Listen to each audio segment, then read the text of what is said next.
There is a specific kind of distance that settles into a long marriage. Not a fight. Not a breach. Not a crisis you could point to on a calendar and say, that's when it changed. Just a slow retraction. A man who is present in the room but not in the conversation. Who reaches for his partner less and notices he reaches less and doesn't know why. Who feels the warmth between them thinning in a way neither of them can name. So neither of them does. If that is the situation you are living, this video is going to name what is happening. Not what you think is happening. What is actually happening. And the distance between those two things is the entire reason this has been so hard to address. When a man in a long marriage starts to feel this kind of distance, he builds a theory. Usually one of three. The first theory is drift. Long marriages drift, that's what people say. The intensity of the early years gives way to something quieter, more functional. You stop being lovers and start being partners. You stop being present to each other and start being present to the life you've built together. It's nobody's fault. It's just what time does. The second theory is change. The man he was at 35 is not the man he is at 47. His priorities shifted. His energy shifted. Maybe he became someone who finds it harder to be open, harder to initiate, harder to feel. Maybe that's just who he became. That theory is the most dangerous one, because it sounds like honesty, but it functions like a verdict. The third theory is circumstance. The jobs, the kids, the mortgage, the accumulated weight of a life that requires constant management. There is simply no margin left for the kind of presence a marriage needs. When things settle down, something will shift. Things don't settle down, and nothing shifts. Here is the problem with all three of these theories. They are not wrong. Drift is real. People do change. Circumstance does compress a marriage. The problem is that every one of these explanations is downstream. They describe what the man is experiencing. They do not describe what is producing it.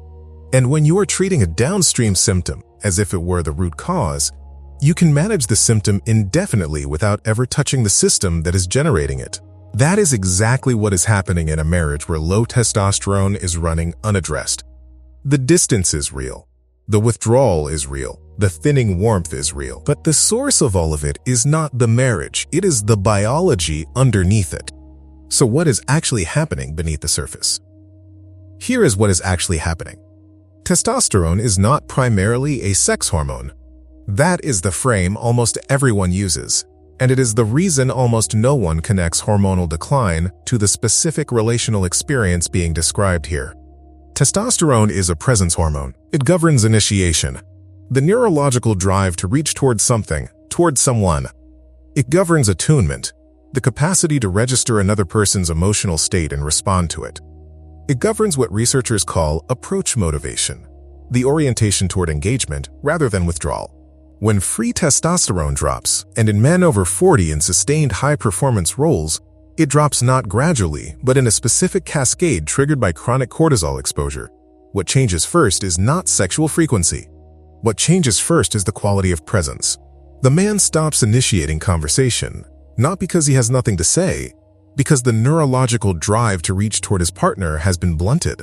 He stops reaching physically, not because he is no longer attracted, but because the hormonal signal that used to produce that reach is no longer arriving with the same amplitude. He becomes harder to read, less expressive, less reactive, more internally focused, because the attunement circuitry is running on a depleted substrate. His partner registers all of this. She does not register it as hormonal, she registers it as personal. And here is why the three theories from a moment ago feel so true. Because the symptoms of low testosterone in a relational context look exactly like drift.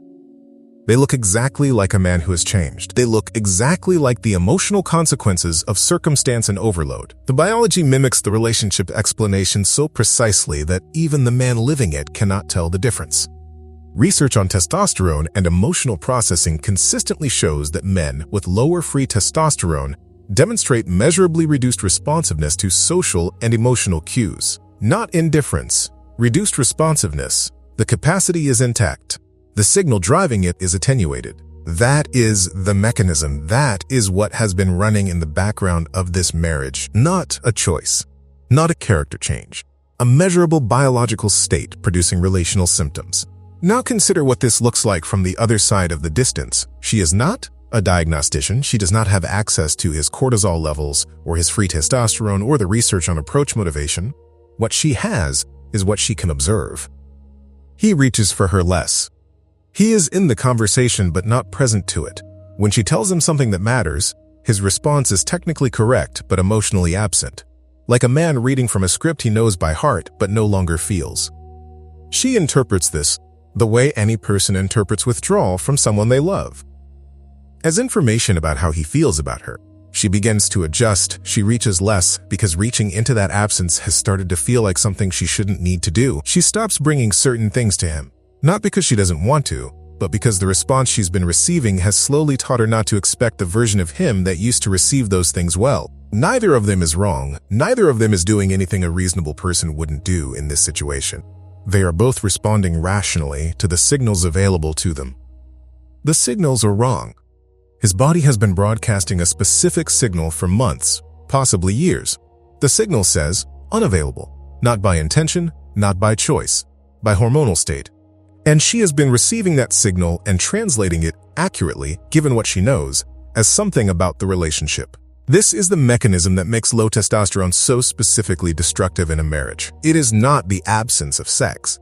It is the absence of signal. The signal that says, I am here, I see you, I am reaching towards you. When that signal degrades, slowly, without announcement, without a cause either person can identify, the relationship does not collapse. It contracts. And the contraction, misread as a marriage problem rather than a biological one, produces exactly the responses that deepen it. The emotional climax of this video is not a dramatic moment. It is a quiet one. It is the recognition that the distance between this man and his partner is not evidence of what has been lost between them. It is a symptom of a measurable biological state that neither of them caused, neither of them chose, and that, named correctly, neither of them has to keep navigating in the dark.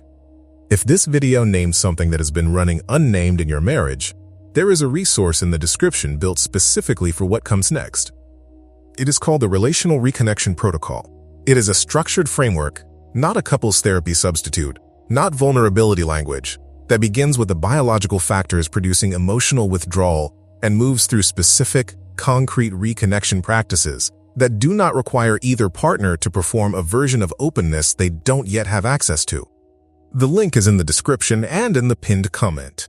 When the attribution shifts, when the distance is understood as a biological symptom rather than a relational verdict, something specific becomes possible that was not possible before. A conversation, not a confessional. Not a therapeutic disclosure. A biological briefing. I've been looking into something. There's a hormonal mechanism that produces exactly what you've been experiencing from me. The withdrawal, the flatness, the reaching less. I want to get it properly measured, because I think what's been happening between us has a root that neither of us has been looking at. That conversation is not a performance of vulnerability. It is an accurate report on a biological finding. The man who can have that conversation has something the man who is managing the drift theory does not have. He has an attribution that makes repair feel structurally possible, not emotionally possible, structurally possible, because the system producing the problem has identifiable inputs, and identifiable inputs can be changed. Now, a direct answer to the objection this video has almost certainly activated. Hormones do not explain a marriage.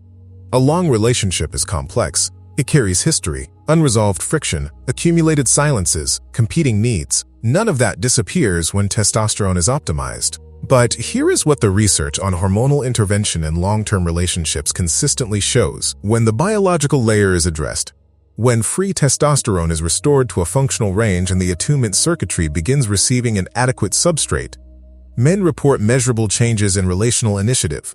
They reach more. They register their partner's emotional state more accurately.